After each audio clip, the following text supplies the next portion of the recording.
Welcome to day one of 40 days pursuing 40 attributes of God.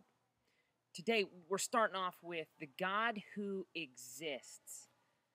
I'm up here in the mountains, and I think the mountain's one of the best places to come and see the magnitude of God's glory. I mean, He created all this. He spoke the words, and it came into existence. It's amazing. I love being in the mountains.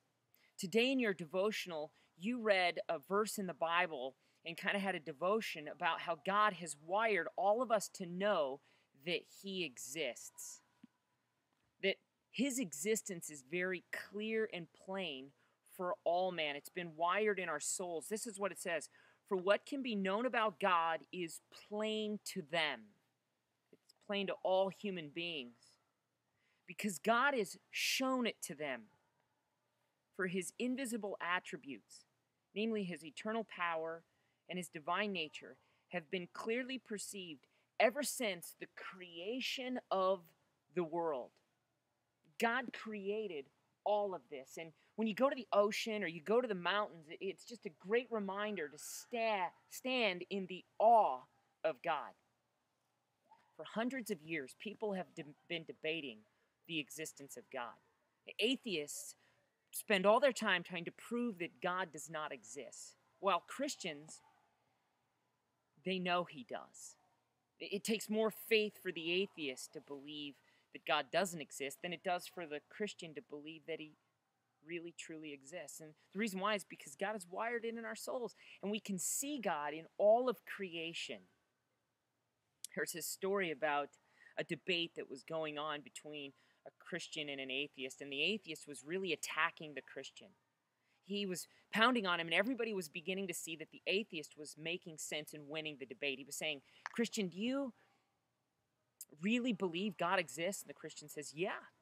"Have you ever seen God?" "No, I've never physically seen God." Atheist says, "Have you ever touched God or tasted or felt God? You've got no tangible evidence that God exists." And the Christian says, "No, I've never physically touched God like I could a tree or a plant." The atheist begins to make fun of him. "So you believe in something you can't see or feel or touch?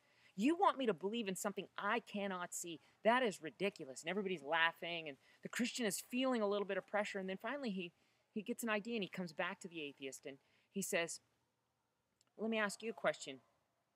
Have you ever seen your brains?" The atheist says, "No."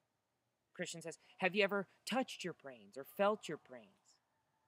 No, I've never felt my brains." He goes, "Then how do you know you have brains?" You see, trying to prove God doesn't exist is like trying to prove you don't have brains. It's ridiculous. It's a funny story. But the point is that God and His existence is wired in us. So the question I want to ask you as we begin 40 days of pursuing 40 attributes of God is, in regards to the existence of God, if somebody was to ask you, "How do you know God exists?" what would you say to them? That's the question I want to ask as we start this, and as you pursue a personal relationship with God through learning about His attributes. How do you prove God exists?